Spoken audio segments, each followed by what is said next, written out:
Hello there. Good morning to all of you. Welcome to your program Agenda. I'm your host, Cito Beltran, thanking you for joining us on the last day of May, year 2023. Yes, it's the 31st of May.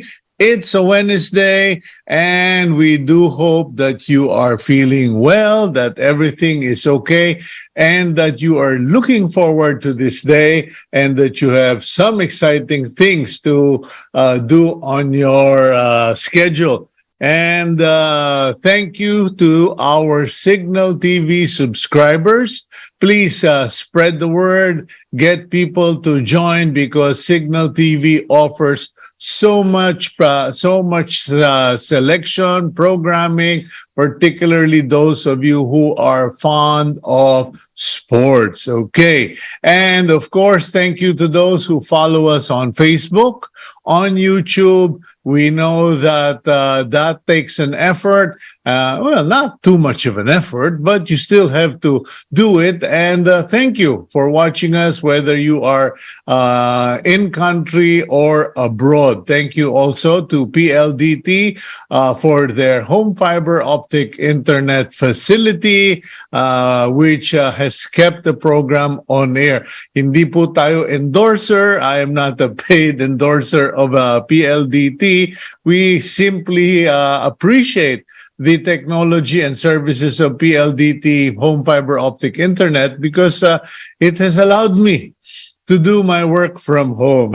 Merong vested interest. Okay. Anyway, let's get our day started. And it's a very short daily starter, but it is quite important to consider. And today's daily starter goes, a fish does not know it's wet. Biglang magtanong kayo, ha? Ano yan, Beltran? A fish does not know it's wet. When I heard the term being used, or the phrase being used, it is in the context of people not appreciating or being aware of their situation. Like, we all take breathing for granted. We all take our sight for granted, our hearing for granted. And for the fish, he doesn't know he's wet. He doesn't know the relationship of water and that keeps him wet, etc. But it is what keeps him alive. And this daily starter, I suppose, is to remind us not to take things for granted. Be mindful. Be mindful of your life, of your health. Be mindful of the quality of your environment, etc. And don't take it for granted. Because if suddenly the water disappeared and the fish is no longer wet, it is dead. And in the same context, many of you are now going out there actively. I wonder if, like us, you go out wearing face masks, because my wife and I have now made it a habit to go out wearing face masks because we don't take for granted that we could get sick and there is still COVID out there. So a fish does not know it is wet. So be mindful of your environment. Okay, let's now go to the front page of the Philippine Star, May 31, 2023, Wednesday, and the headline goes, dun dun dun dun, Speaker takes firm grip of House leadership. Romualdez inks alliance with major parties. Okay, in a show of support for BBM and for the Speaker of the House, several parties and political leaders in Congress signed their statement of support for PBBM and Speaker Romualdez. Okay, so the center of the vote of the Front page, meanwhile, shows President BBM, hindi ko alam, para siya tourist guide, okay? President Marcos unveils the Malacanang Heritage Tours, showcasing the lives of Philippine presidents and the country's diverse culture yesterday. Okay, so there you go. At the top of the front page, Senate debates on Maharlika Fund Bill continue. Okay, the senators are still debating whether or not the Maharlika bill, particularly, should be labeled as urgent. Senator Coco Pimentel pointed out in the debates that, teka, the law says that you are only supposed to label a bill or a proposed law as urgent in time of calamity, okay? Or emergency, okay? Hindi naman calamity o emergency ang foundation or background niyang Maharlika bill. So there you go. At least Coco Pimentel has educated us once again what it means when you certify a bill as urgent. Only in time of a calamity, okay, anyway, calamity and, emergency. But unfortunately for Senator Coco, okay, Maharlika bill clears Senate hurdle this 2:30 a.m. lang po. Okay, this morning at 2:30 a.m. this morning, the senators passed the proposed bill. Alright, ewan ko kung pass na yan o third reading, but they have to consolidate with the congressional bill, and it's not law until the president signs on it. Eh, tingnan na lang po ninyo yung column ko in the Philippine Star today, okay? So you know what to be worried about as far as this Maharlika investment fund is all concerned. Okay. Top photo of the Philippine Star. We have photos of an officer assisting a man in wearing a protective suit. Another man checks out a display gun during an exhibit to commemorate the International Day of United Nations Peacekeepers and the 60th anniversary of the Philippines' participation in UN peacekeeping operations. And Philippines and Canada deeper defense ties. The Philippines and Canada are looking for ways to further deepen their defense relations, particularly in the areas of interoperability in the Indo-Pacific region. This is significant, ladies and gentlemen. Those of you who may not see or think or consider Canada as a serious player in the realm of defense, may I point out that as far as Ukraine's capability, the ability of the Ukrainian forces to repel Russia at the start of the Ukraine-Russian war was also because Canada had trained Ukrainian forces for several years before the Russians decided to trespass Ukrainian territory. So yun po, no? That's an important alliance. If anything, the Canadians proved their dependability and capability of training people and forces to help themselves. Okay. Meanwhile, 2 Philippine National Police executives tagged in 6.7 billion Shabu cover-up. 2 lieutenant colonels, one who was connected with the Quezon City Police District and another one connected with the anti-illegal drug operations, okay, has been tagged as involved and should be held accountable for their role and their actions regarding the 6.7 billion Shabu cover-up.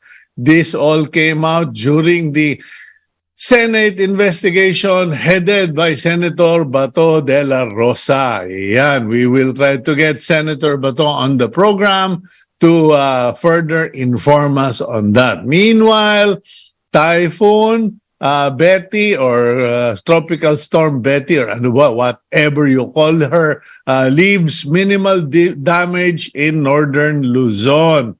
Contrary to what was expected, Typhoon Betty had minimal impact on northern Luzon provinces with minimal damage to property. Thank you, Lord. Thank you, Almighty God, for sparing the Philippines. Okay. Meanwhile, Social Weather Station survey reveals only 29% say quality of life improved, which is reported to have gone down from 34% last December. So nung Pasko, masaya pa tayo. Quality of life at 34% improved. And now, 29% na lang ang nagsasabing quality of life has improved. Meanwhile, Department of Health still working on bivalent boosters. If you recall, we read here and announced on the program that the bivalent boosters for COVID-19 variants was supposed to be delivered middle of this month. But at the end of this month, which is today, it has not been delivered, and technicalities are still working out, are being worked out, I mean. Okay. Meanwhile, longest chicken inasal grill. Okay. Bacolod City sets a new record for the simultaneous grilling of over 3,200 sticks of the world-famous chicken inasal, which was voted as the world's 5th best chicken dish by International Food Database Taste Atlas. Ayun po. Huli na kung pupunta pa kayo ngayon, hindi na po mahaba ang pila. Okay. Over 65 million national IDs issued. Okay. The government has issued over 65 million physical and digital national IDs as of this month, according to the PSA. Thank you very much, PSA. I have had my ID with me for at least a couple of months. So that wraps up our review of the front page of the Philippine Star. Please get a copy because there are a lot of other stories that you might be interested in. For instance, public alert on versus dengue, cholera, typhoid fever, and then human traffickers using Pogo in Clark, okay? And then there is no retrenchment among court sheriffs, etc., etc. Get your copy of the Philippine Star. And please, if you would, read my column today about a guy named Joe Lo and learn how the investment fund, sovereign investment fund, or 1MDB of Malaysia was used to steal $4.5 billion, okay, under the Najib Razak administration, and how this guy, Joe Lo, spent hundreds of thousands of dollars or millions of dollars to pay celebrities, mga artista, singers, to create an public impression na sikat siya. And how he stole hundreds and hundreds of millions of dollars. Well, just a part of the $4.5 million that was stolen from the sovereign fund of Malaysia. Yan po, no? Okay, so now let us go to our topic for discussion. A congressman has filed a bill, okay? A congressman has filed a bill, lawmaker named Sam Versosa has filed a bill, House Bill 8243, and we are calling it the No Homework Bill. Kumbaga, he is pushing that all public schools, maybe even private schools, should no longer give homeworks. Now, I don't know if this is going to be welcomed by everybody, but if I were in elementary, high school right now, I would be jumping up and down. Okay, let's go and introduce our first guest, a friend, a personal friend, an associate in the Philippine Star, and even more known for her and her mother's commitment to education, OB Montessori. Gabriel, roll out the Betamax. Sara Soliven-De Guzman is the president of OB Montessori Center, which has now grown into 5 campuses in the Philippines. Soliven-De Guzman completed the Montessori Elementary Training course in Wisconsin in the United States. She earned her Master's in Education, major in Curriculum Studies degree at the University of the Philippines, Diliman. Okay, Teacher Francesca, welcome to the show. Good morning, everyone. Good morning, Cito.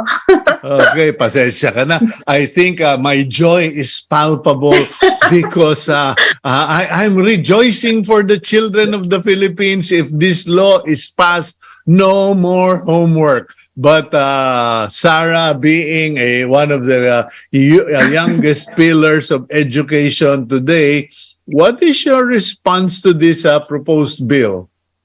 Well, there's pros and cons to this. Okay. First, yes, we need to talk about the issue because mental health problems are growing. Mm-hmm. Okay. But then to put it into a law, okay, to legislate such an issue, to my mind, can be a bit reckless and hasty. Okay. Why do you say that? I think that well, if they do that, they really need to consult educators. Mm-hmm. Because how can you, first of all, how can you determine what is reasonable and what is not? No, I mean with regards to giving homeworks. Mm-hmm. So, like, between the attitude and the capability of every student and teachers, that's one. And then between the accepted curricula and implementation of every school, that's another. And then last, between the target learning outcomes, okay, that is articulated and expected in the beginning and in the end of the quarter. So for me, kasi, there are schools that really don't give homeworks. Mm-hmm. They exist around the world, not only in the Philippines. But there are also schools, like learning centers, that give out homeworks. Mm-hmm. Okay, I think that it is a responsibility of the Department of Education and SHED, okay, to do and give these directives and then do it in a manner to make it more, to have like a holistic approach in understanding what is expected of the student and what is expected of the teachers or the school. Okay. Sara, if you would, because I won't pretend to know, okay? I've never really sat in your classrooms. I've never really had the chance to study the OB Montessori system. But from what I've known in the past, the OB Montessori system is based on creativity, based on individual ability, pace, etc. Yes. Now, how do you guys do? How do you operate in relation to homeworks? Basically, from preschool level, but it's a preschool and kindergarten. very minimal yung homeworks. In fact, wala. Almost none. The only thing that we need to give the children are the drills. You know, like if they need to improve in their writing, their penmanship, you know, they need drills. And they can't do all those drills in school. They also need to do it at home. In fact, pag summer nga, like me, I have 3 kids, no? When they were young, I remember, just for me as a mom, like to make sure that they know how to write well. Kahit na pag summer, I give them a little bit of writing activities. Parang I can't make the weeks or the days pass na wala silang ginagawa. Puros laro lang. I mean, and now, more, di ba, yung social media or let's say, mga games. So, saan papasok yung, yung practice na for your basic skills, like reading, writing, and math? Kailan yun papasok outside the school environment?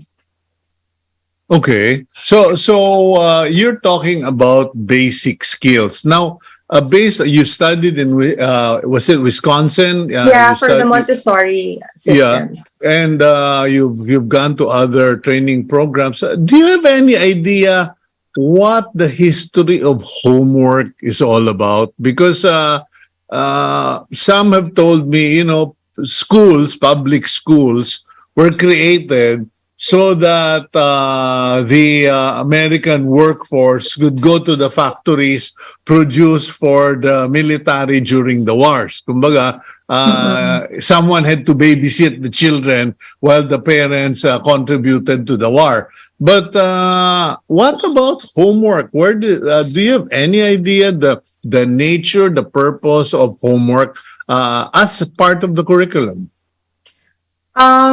There's so many, I don't know, there's so many stories about how homework started or where it originated or what. But naturally, in a learning environment, you set objectives and goals. Okay. Like, let's say, even adults, when they have workshops, like, let's say, 3-day workshops, diba? Some workshops, after the end of the day, they give a little bit of homeworks like readings, no, that they can do to prepare themselves before the next workshop. So, I mean, even in the adult world, we have such things. The most important part here is the balance. You know, the balance between the academic growth, okay, the intellectual growth, and the personal growth. So if you're a parent, okay, you enroll your child in a school, you experience the school system for a year. If you think your child is stressed with that system or that approach, why not look for a school that you think will fit what you want or what you expect, no, for your child? Sara, allow me to interject here if you don't mind. Sure. Because you have been consistent in pointing something out. First, you said drills. It is just to sustain a certain skill like writing, okay, or maybe drawing, for instance. Then you mentioned that in workshops, the mentors give reading materials, okay? But I'm traumatized from my youth. Hindi reading and writing skills yung pinagawa. Actual problems, workbooks, workshop, manuals. Kumbaga, it's like they extended the classroom to the bedroom.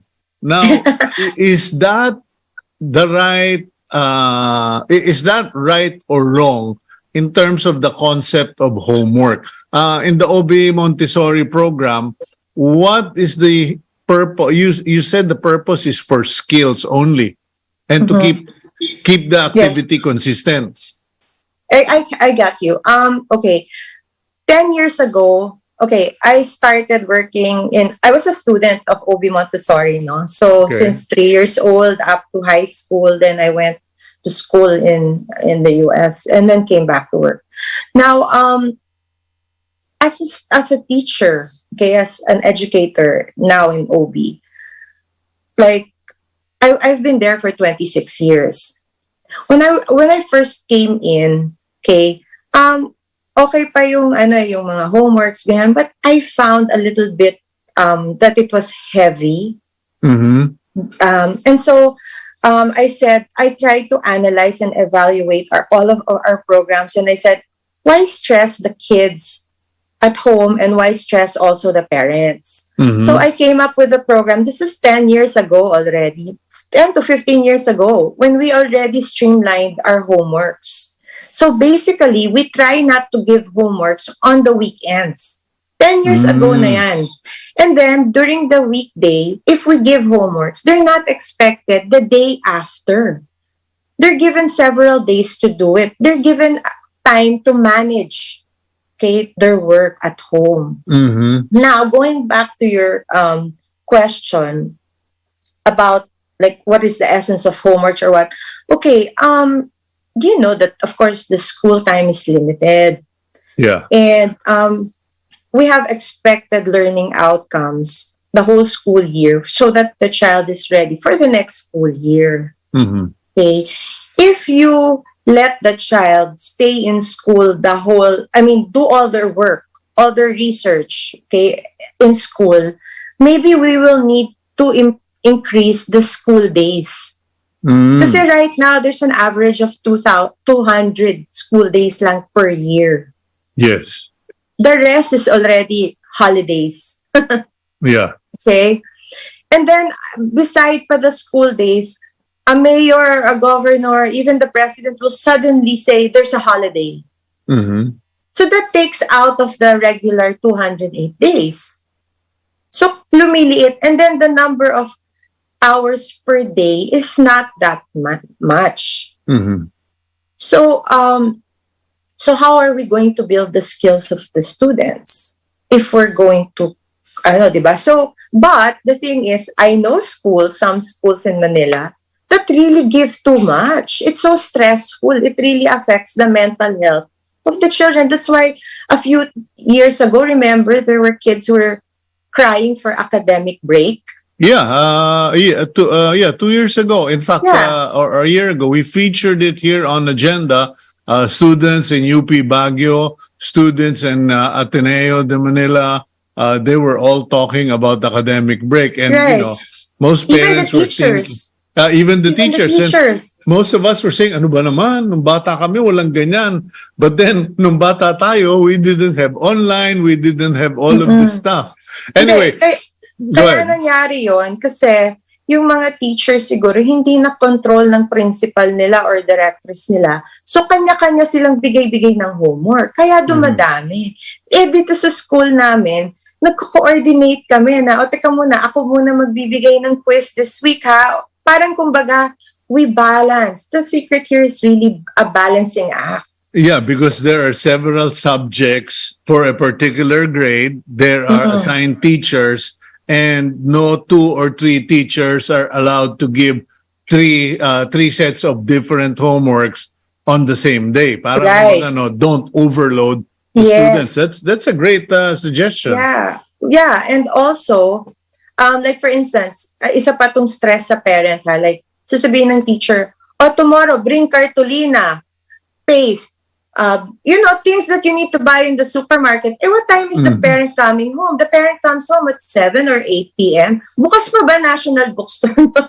Diba? So and you're only talking about private schools, Sara. Yes. I'm dealing with a lot of farm people or people in barangays who will knock at your door and sir, pwede ho bang bumali? Hindi naman kita empleyado, paano ka babali? Kasi sir, kailangan po para sa project ng anak ko. Exactly. Diba? And then yung project na yon, maganda, okay ba yung project na yon? Kailangan ba talaga yung project na yon? Gagawa ka lang ng parol? Okay. Pahihirapan mo pa kami ng kukunin yung mga materials. So talagang ako binawal ko yun. Yung project namin is so streamlined. Are there no studies, Sara? Because apparently this is not the first attempt.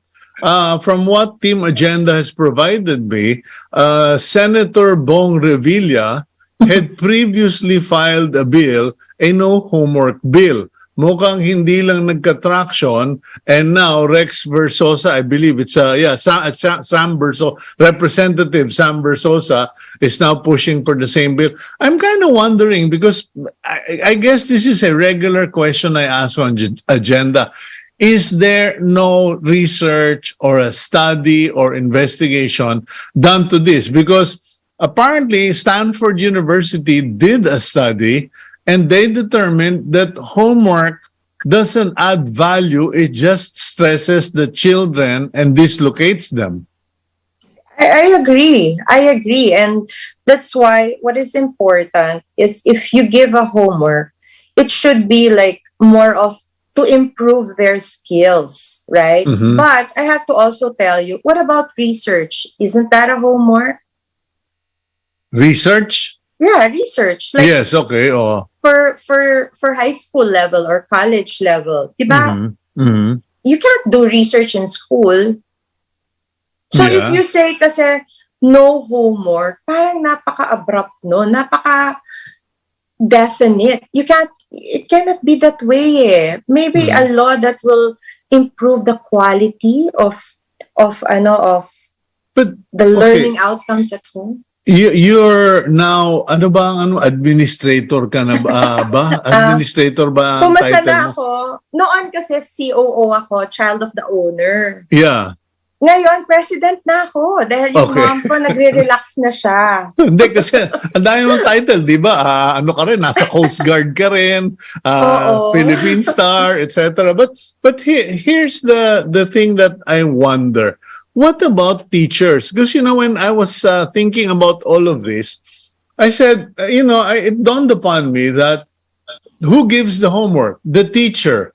Who does the homework? The student and the parents. Or the Who mom. checks the homework? It's still the teacher. So parang Yes. gumawa sila ng trabaho na babalik din sa kanila, and it eats up Exactly. the time of the teacher that could be better spent on, as you pointed out, research and being a better presenter during the class.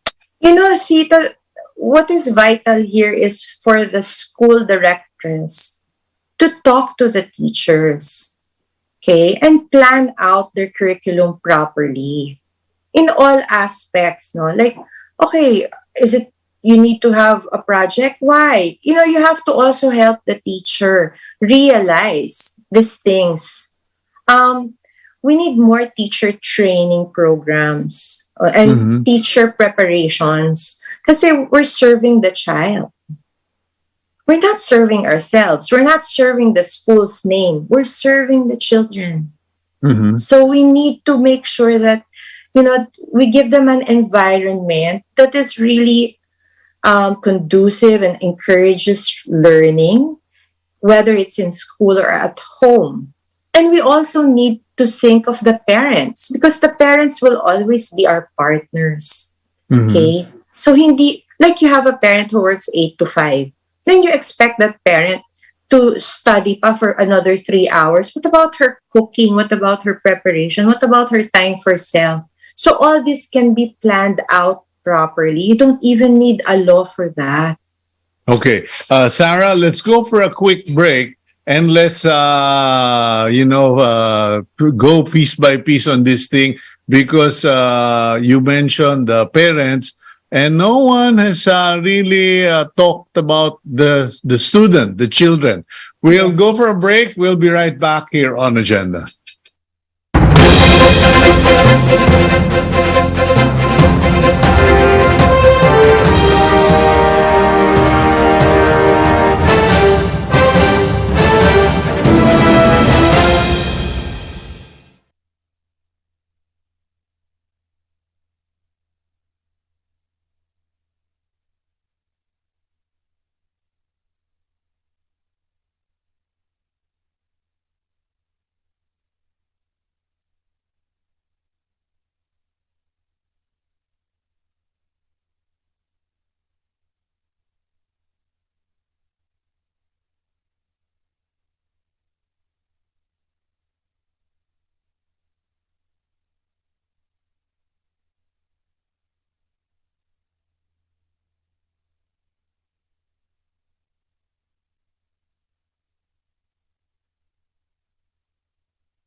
Okay, welcome back to the program agenda. And as you may have been, if you were watching, we're tackling the proposed no homework bill of Congressman Sam Versosa, and also for the record, Senator Bong Revilla had previously filed a similar bill in the Senate. So we are now discussing this with the president of OB Montessori, none other than our friend Sara Soliven, and sorry to say this, daughter of our former boss, Max Soliven of the Philippine Star. Sara, welcome back.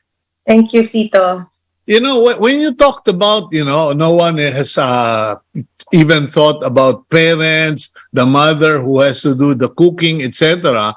I'm reminded of one of our researchers here on Agenda, Kiko, who was a child, literally a child next door to me here in Capitolio.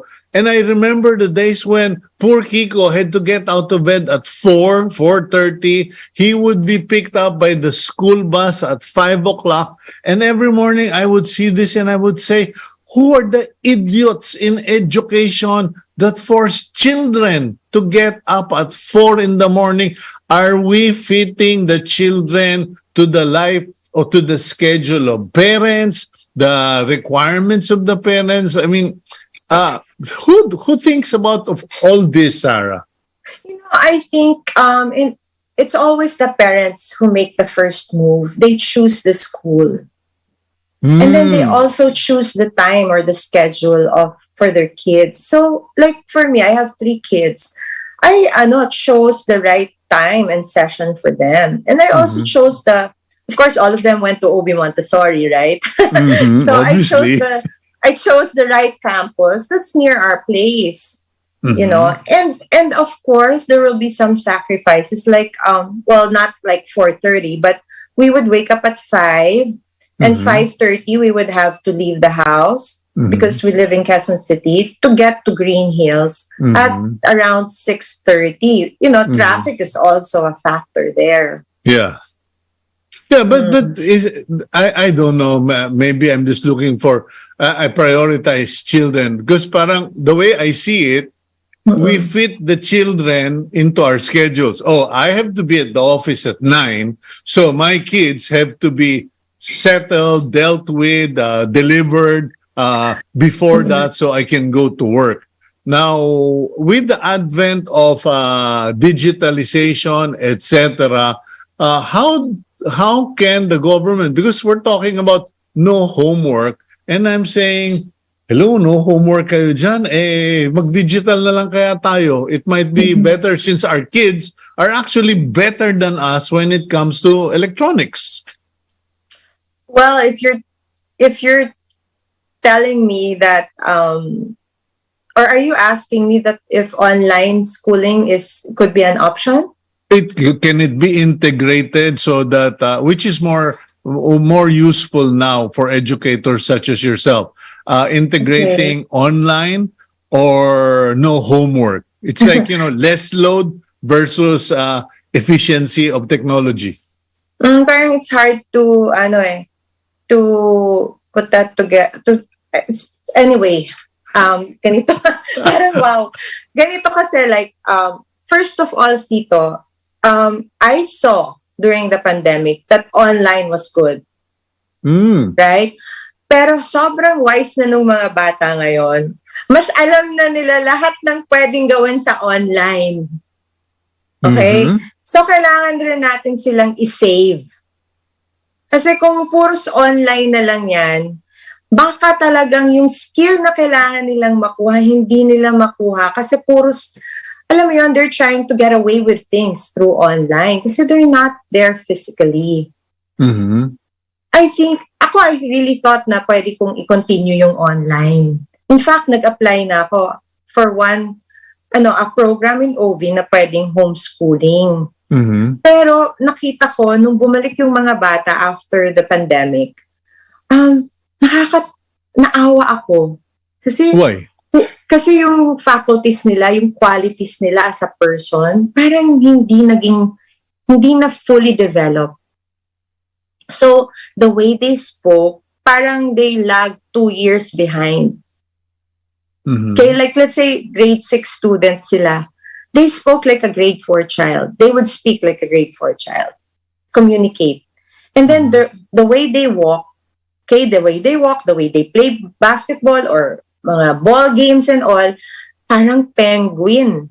So, kulang sila sa lakad, kulang sila sa physical development. So, parang natakot ako na if I continue on with this kind of education, I might hamper, more of their mental and physical growth, which is not what I want. So, what about the blended thing that people have been talking about? Because that seems to be a compromise because Yes. the future generation is going to be digital based. I agree.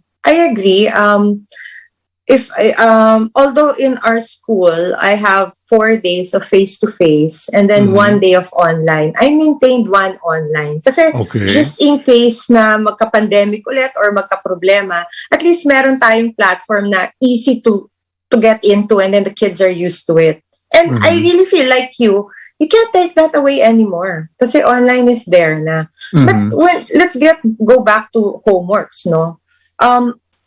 If you say na pwede bang yung homework imbes na extend mo na lang yung online, parang for me it's not necessary.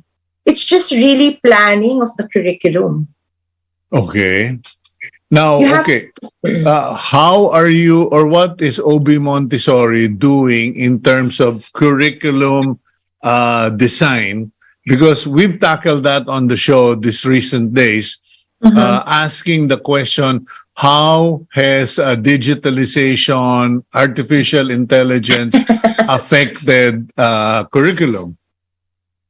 Yeah, we're on that.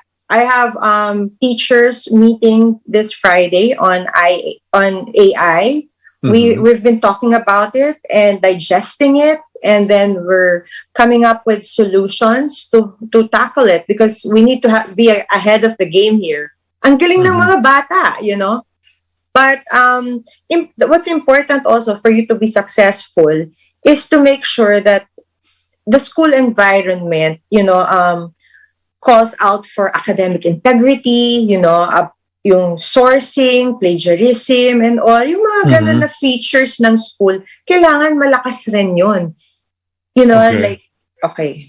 Yeah. So what are you doing for your teachers? Because going back to my point on homework, if you're a teacher who gives out the homework, you're actually creating more work for you because that homework comes back to you. You have to check it, you have to grade it, you have to deal with the student who passed the homework.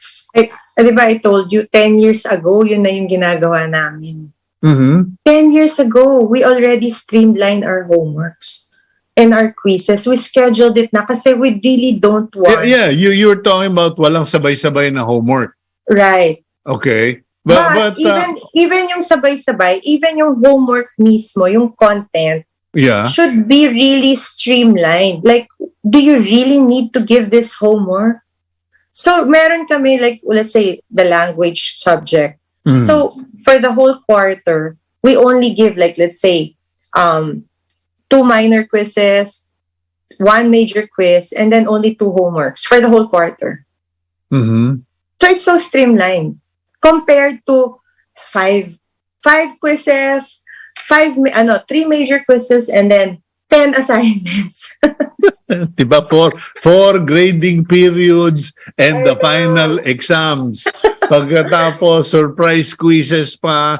And on top of that, may daily homework ka pa. Pagdating mo sa bahay, patay ka na because you got up at 4 o'clock in the morning.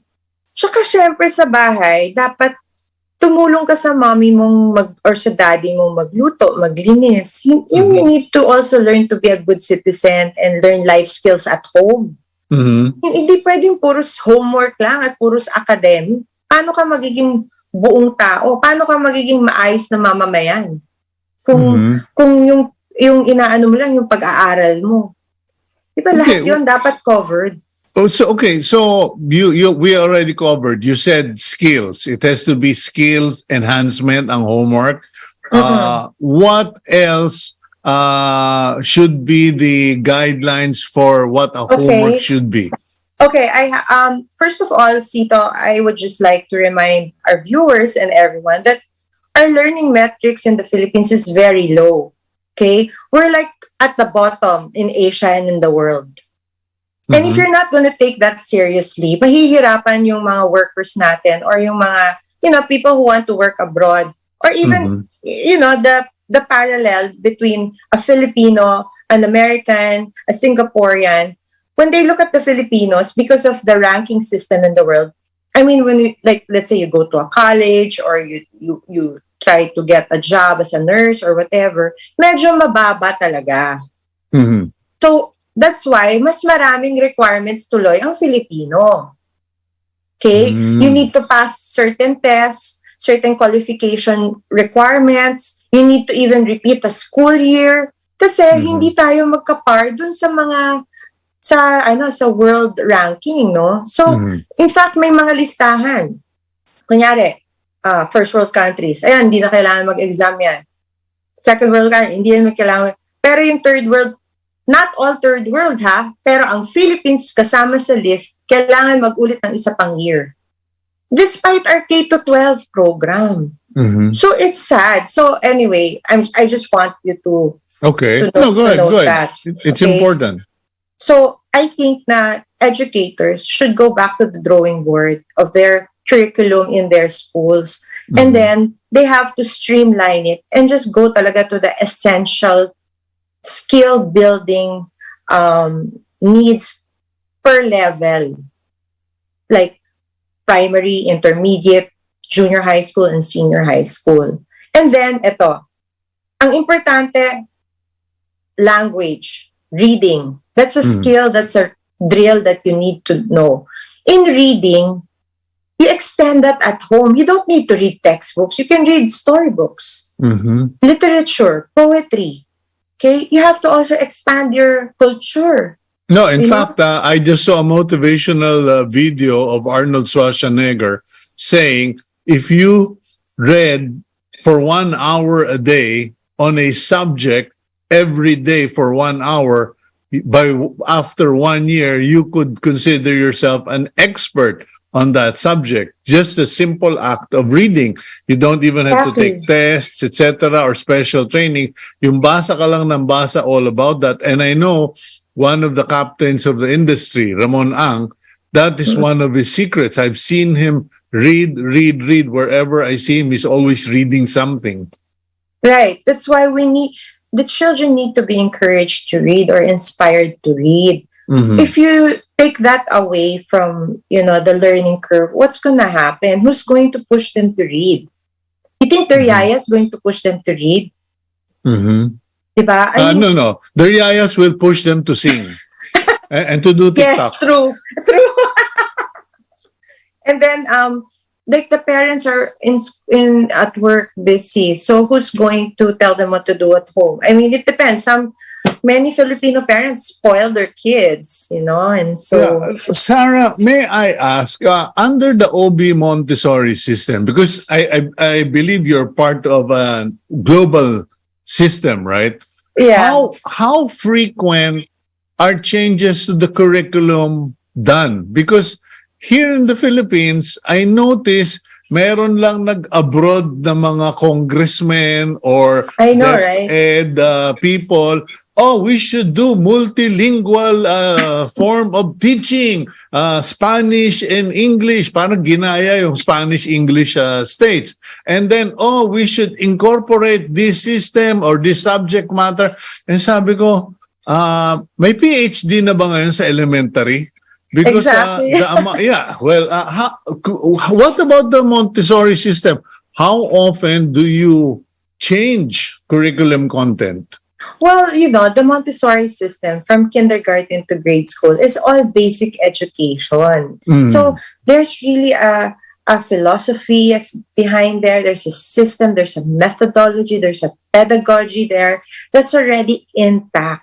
Mhm. Kasi it already answers to help the child learn all these skills, whether they're life skills or academic skills, intellectual skills, etc. Okay, but you have to also review like topics, okay, or lessons that you want to give that are relevant to the world today. Mhm. Okay, that because our purpose of education is to develop responsible citizens, Mhm. to develop these citizens to become the future leaders, to be Which is why, functional. yeah, which is why Sara Soliven, and this is no, seriously, this is why you moved on. You're much younger than me, but it's clear you become a journalist like your father. You become a Coast Guard volunteer. You're an educator. So you are a responsible citizen. Kasi I believe, yes. I've noticed that in the public education thing, when the politicians get involved, what they're doing is parang, we need to have more employable, more exportable Filipino OFW. Parang we're creating made-to-order workers, and that's what we're doing with our education.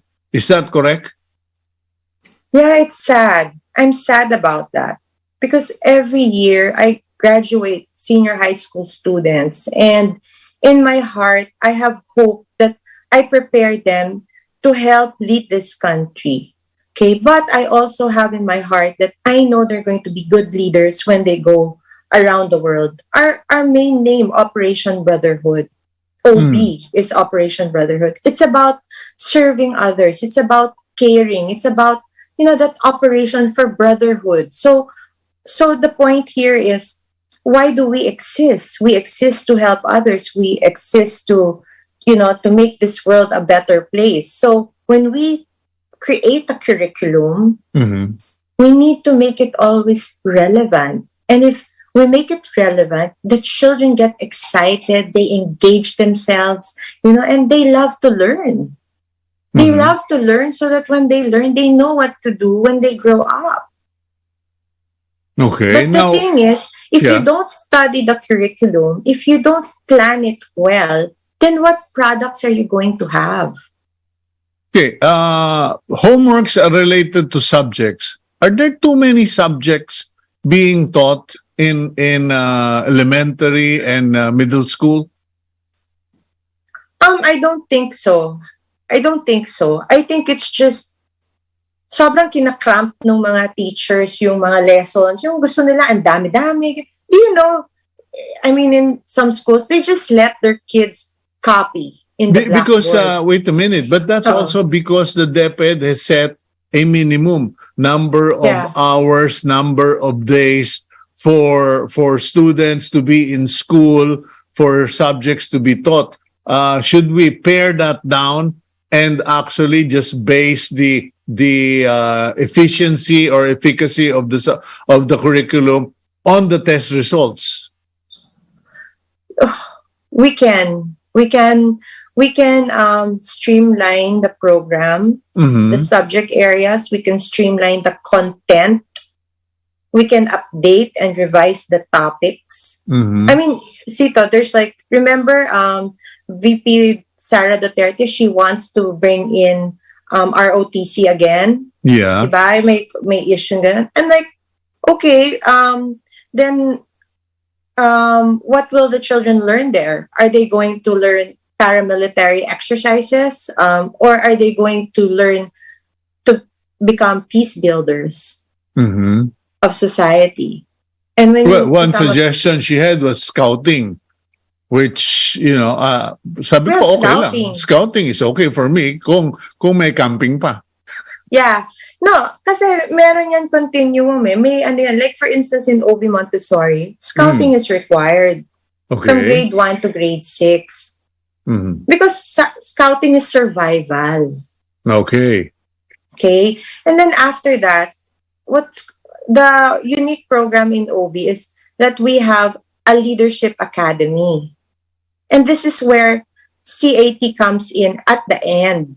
So from grade 7, grade 8, 9, 10, we teach the students to become advocates of peace, advocates of the environment, helpers of natural disaster. So we involve them So already. there's continuity. So you There's have the survival continuity. skills, may relevance. You have survival skills in a unstable environment such as the Yes. Philippines, and then you have the Leadership Academy. Yes. Well, anyway, Sara, unfortunately, we've run out of time, but I would like to give you the opportunity to throw in at least one suggestion, if you would, regarding this particular topic of no homework.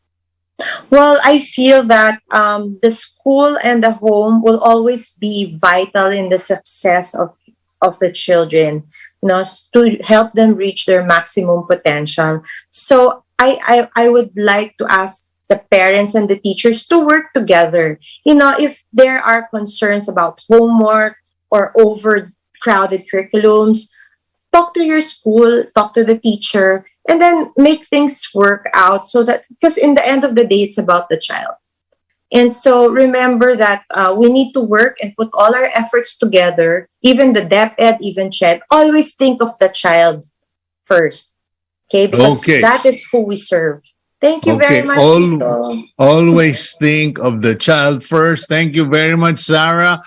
Do hope to catch up with you, and do give my love to your mom. Thank you for all the good things you do for the country and for the Coast Guard. Pakisabi doon sa mga kaibigan mo sa Coast Guard, mahaba na utang nila sa amin. Sige. Thank you so much. Thank you very much. God bless you. Okay, and that is Sara Soliven, President of OB Montessori. And let's now go to our blessing for the week. And it comes from the book of Philippians chapter 4 verse 19. And my God will meet all your needs according to the riches of His glory in Christ Jesus. Thank you very much for joining us today. Please look after your children, check on their homeworks, not because you want to find out if they're doing their homework, but how is it affecting them and how is it benefiting them.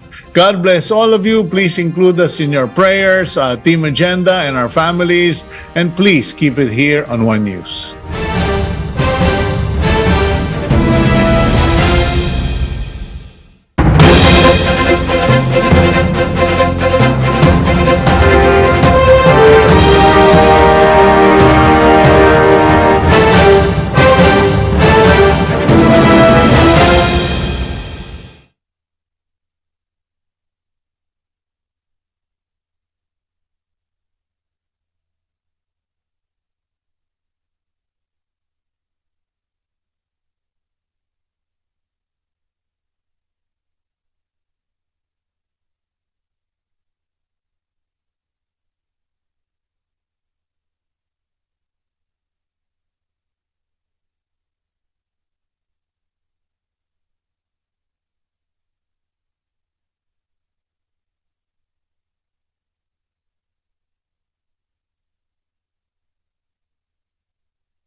The Newsday continues here on One News Now. I'm Diego Castro. The Senate approved on third and final reading the controversial Maharlika Investment Fund bill past 2 a.m. today. This move comes just a week after President Marcos certified the measure as urgent. The proposal got 19 yes votes, 1 no vote, and 1 abstention. Opposition Senator Risa Ontiveros voted against the measure, while Senator Nancy Binay abstained. Senate Minority Leader Coco Pimentel was not present during the voting. The voting on Maharlika followed an 11-hour plenary session that saw senators scrambling to pass priority legislation of the Marcos administration before Congress adjourns this Friday. President Marcos hopes to banner the MIF during his second SONA set in July, where Congress is set to reconvene. Ladies and gentlemen, at 2:32 a.m. in the morning, we have 19 affirmative votes, 1 negative vote, 1 abstention. Senate Bill number 2020 is approved on third reading. Congratulations. During the period of amendments, majority of the senators agreed to explicitly ban investments in the Maharlika investment funds from government social welfare entities like the GSIS and SSS. Senator Gatchalian also sought to remove dividends from the Bangko Sentral as funding sources, but this amendment was rejected by Senator Mark Villar, noting that the move is a priority of the economic managers. The Senate meanwhile approved Ontiveros' proposal to disqualify any person from the MIF Board of Directors who within 5 years before being appointed has a pending administrative or judicial case relating to fraud, plunder, corruption, and similar crimes. The Senate version of Maharlika also imposes heavier penalties for anomalous activities concerning the fund. In moving to ban GSIS and SSS as investors to the Maharlika, Senator Pia Cayetano says this move seeks to protect the funds of pension members. Senator Ontiveros said she is in favor of this particular amendment, but she maintained her no vote for the bill, which the minority has described earlier as rushed.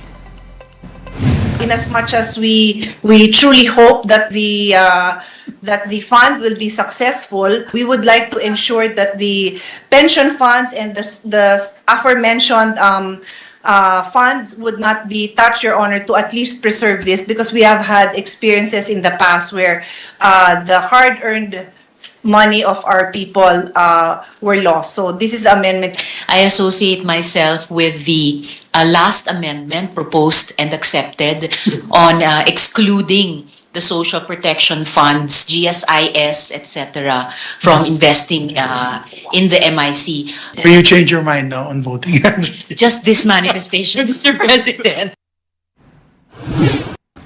Economic managers welcome the Senate's passage of the Maharlika bill. In a statement, Finance Secretary Ben Diokno commends the Senate leadership's prioritization of the proposed investment fund.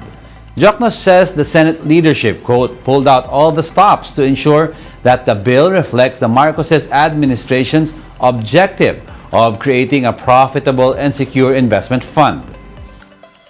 Budget Secretary Amina Pangandaman meanwhile described the bill's passage as a great stride towards the country's long-term progress. She believes the measure will boost the government's efforts for economic growth. Diokno and Pangandaman were both present during the extended session in support of the bill's immediate passage, along with Executive Secretary Lucas Bersamin, NEDA Secretary Arsenio Balisacan, and BSP Governor Felipe Medalla. Pangandaman assures the public that the Senate's version of the MIF has a lot of safeguards against possible abuse. Prior to the bill's passage in the Senate, House Majority Leader Manix Dalipe says they are aiming to move the measure to the Bicameral Conference Committee by as early as today, just hours after it was approved by the Upper House. Under the BICAM, the Senate and House versions of the measure will be consolidated. If this pushes through this morning, the bill could already be up for ratification in the afternoon. The Transportation Department has extended the contracts for the rehabilitation and maintenance of MRT-3. Secretary Jaime Bautista said the agency sealed the extended deals worth 7.38 billion pesos on Tuesday. This will enable Sumitomo Corporation to provide rehabilitation and maintenance to the line for the next 26 months. The services include technical support, maintenance, spare parts procurement, and provision of other capacity. The supervision consultant contract with Oriental Consultants Global has also been extended. We'll be back with more stories after the break. Keep it here on One News.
You're still watching One News Now. I'm Diego Castro.